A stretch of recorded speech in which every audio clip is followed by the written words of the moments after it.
Hello, the host and Kaggle team. Nice to meet you again. Let's start my second place solution presentation here. I will look through the backgrounds and then the summary, or we can call it how to find the training method parts. And second and third is the training method part, and that's the important findings. And finally, introduce my efficiency second place solution here. First, in my background, my name is He Yao, and you can call me Yao. I am the second place winner of both Leaderboard and efficiency track of automated easy scoring second competition here. And I am from Chengdu, China. I'm now NLP engineering at Meituan. I just got my master's degree at Southwest University in Finance and Economics, and now working at Beijing with large language models. I have some experiments that help me to get good scores here. That is, teaming up with team tuning in feedback in English language learning competition has been a great help to me. They teach me how to learn and how to build strong models, how to organize them, and what to do in the last stage of the competition. All are very important to getting good score on Kaggle and perform well in my job. Okay, let's look into the task. This task is automated e-scoring tasks and use quadrant weighted kappa and the matrix. We have hundreds of thousands of samples and have a column of score in a scale of 1 to 6.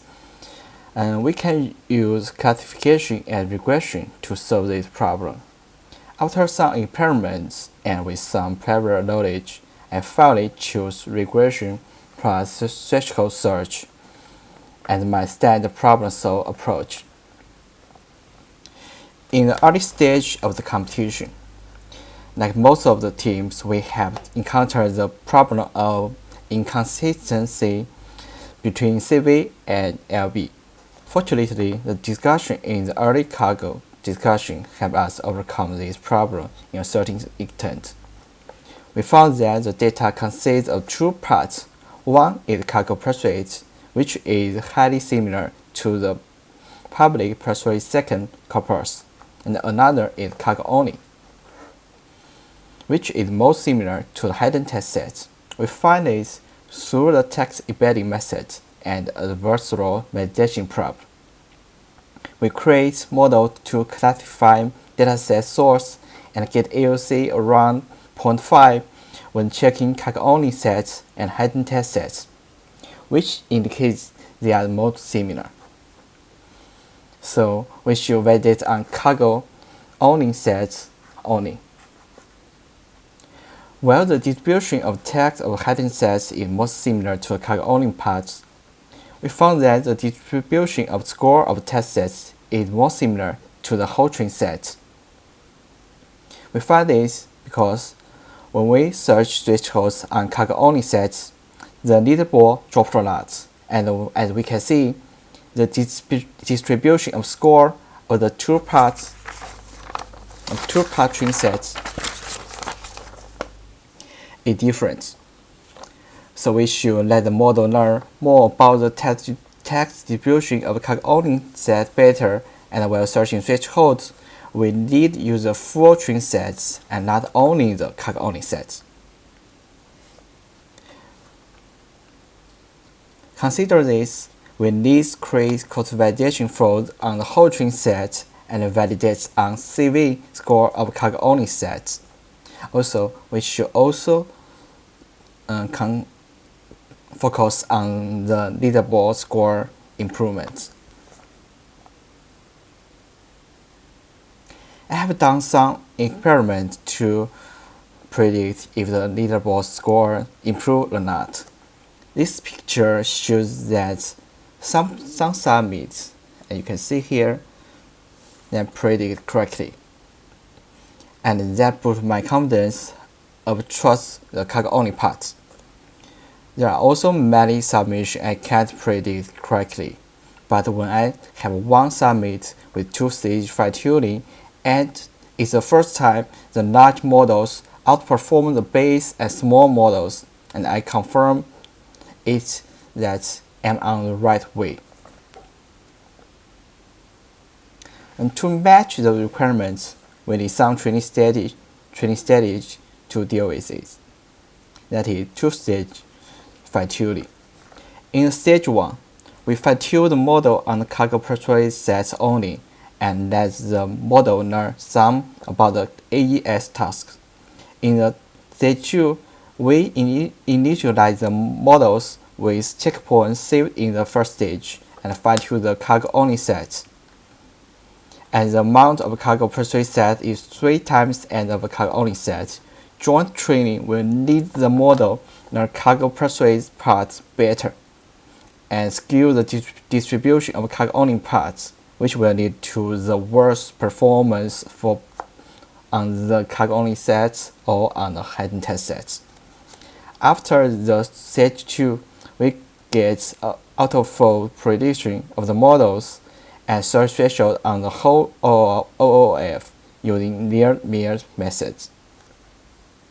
This method also used in the Pathfinder competition, and that's a competition also use quadratic kappa matrix. I train my model on branch model structure or inputs or loss functions, and finally choose these 4 types of models. My final second place solution is hard voting on the output of 5 models. I search thresholds for every model separately and set scores that have largest count number. This helps model to assemble well on Leaderboard. The intuition of these voting methods is that when we assemble single models,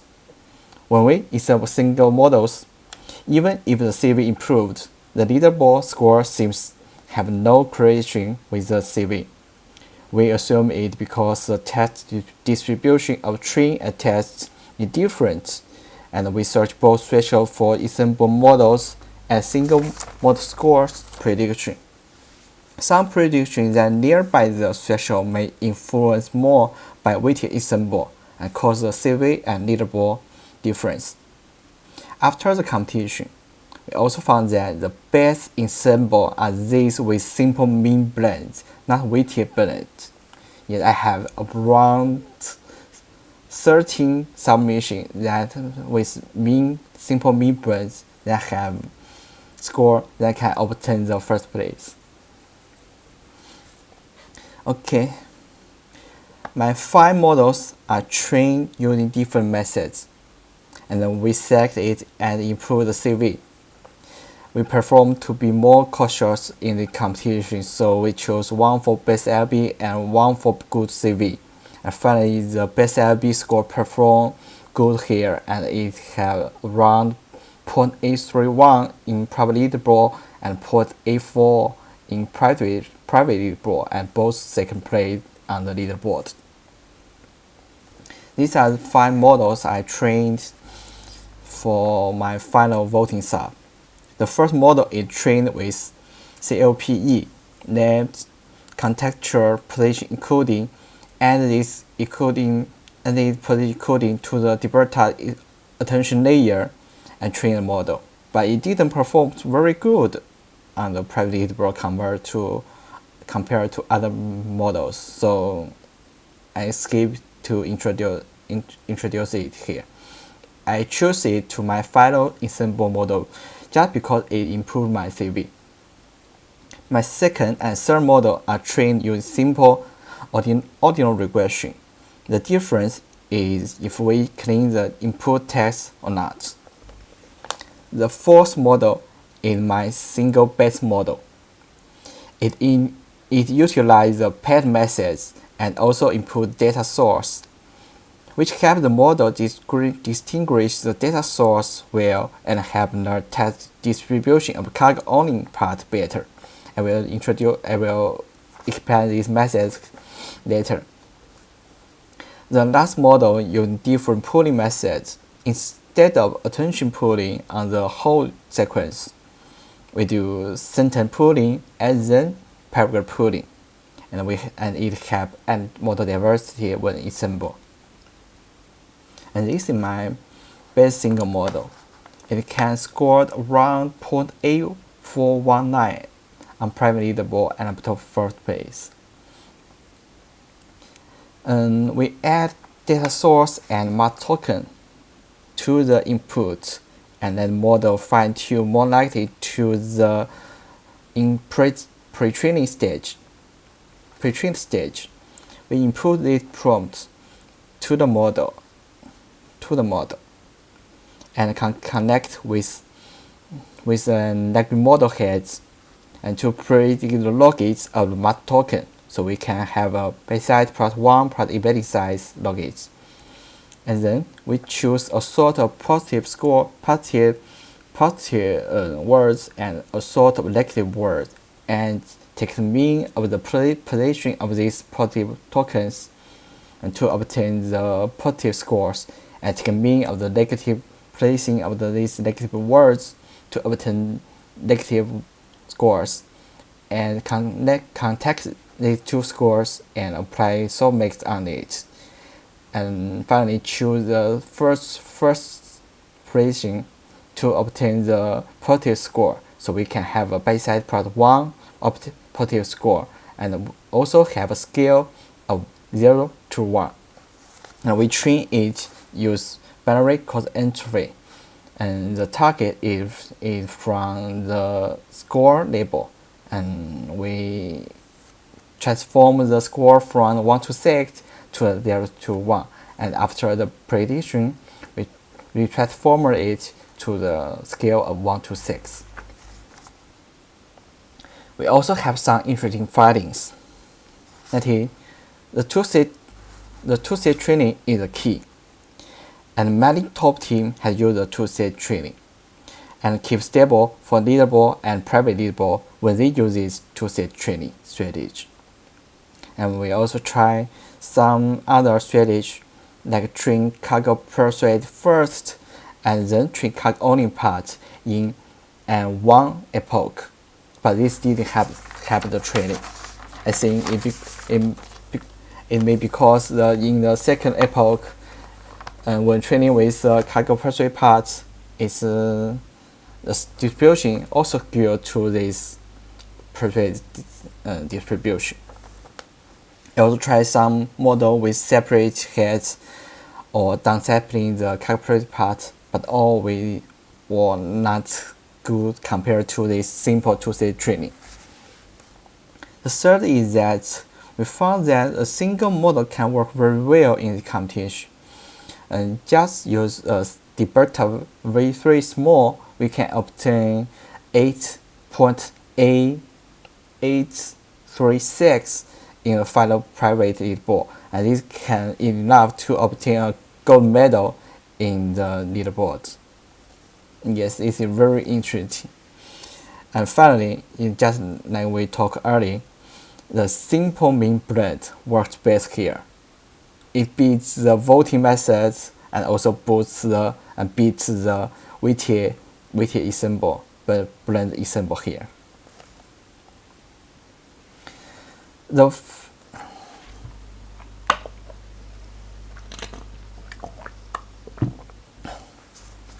final part is the efficiency solution. I also get the efficient second place. I also use the two-stage training here, but with some differences. Firstly, we get some features here and cut it into Kaggle only part and Kaggle persuade part.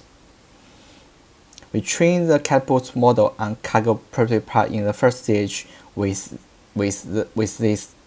these features, and instead of training with hard labels, just like on original scores, we train it with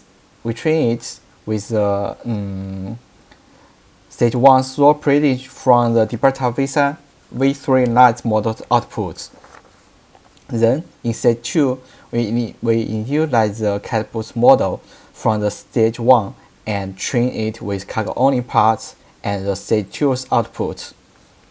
When create auto-for prediction, for this model, we use the stage 1's model to create Kaggle persuade parts prediction and use the second stage model to create Kaggle only part prediction and then concatenate it to create my final auto-for prediction and use it to do threshold search and use this threshold to submit it.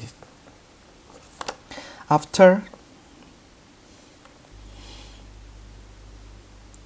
I start with not many simple head graphic features and TDF features here. And after confirm the general framework, I add some feature like the max length of all words, the words of the first paragraph, and some feature of mean, some feature that is the mean of the word count per sentence or per paragraph. And I add these features one by one, and if they improve the CV and LB, then I obtain these features, and if not, I drop the features. And finally have 15 headcraft features and these TFN features and the model input features. This can obtain around 0.82 in the private leaderboard and get second place for efficiency track. To further improve the inference speed, I generate features and models output with 4 processes. We have 4 CPU cores in the efficiency notebook, and which gives around 13 seconds boost, and finally only takes 18 seconds to inference, and which is the fastest model for this competition. And that's all about me and my solution, and welcome to any questions and sooner email. Thank you. And finally, I have also prepared some answers to the 3 questions in the panel. The first question is, what were the key insights you had in approach this competition? Any surprising? Yes. I think the key insight is that we have discovered the inconsistency of CV and leaderboard, but how can we reduce it? Public discussion have found that the training set consists of 2 parts, but few teams know that Kaggle only part is more similar to the test set. I have said this in the discussion early in the Kaggle formula that we should conduct an adversarial validation prod for Kaggle only part and test sets, but seems doesn't catch people's eyes. If we know this, I think it's able to find 2C training quickly and more easily. The second question, what gave your team the biggest advantage in the competition? The biggest advantage of my team or I in the competition is that I have many private related experience of text classification and regression competition. I know that I had to Pathfinder competition before, which use quadratic kappa metrics, and I have many experience with feedback price, and I know there are many tricks, many model structure, and many more training strategy we can use or we can try. All these methods I use in the competition, I have tried in prior competitions. The prior experience also helped me to find the right way quickly. Okay, the final question. What was the most fun aspect of the competition for you? I think it was the process of generating various conjectures about the data and test sets scores based on the public discussion and verifying them bit by bit and reflecting these findings in the final results. This was the first competition I participated in solo and had a lot of successful feedbacks. In addition, this competition required us to design strategies based on the characteristics of the data, rather than just stacking models and violently assemble them.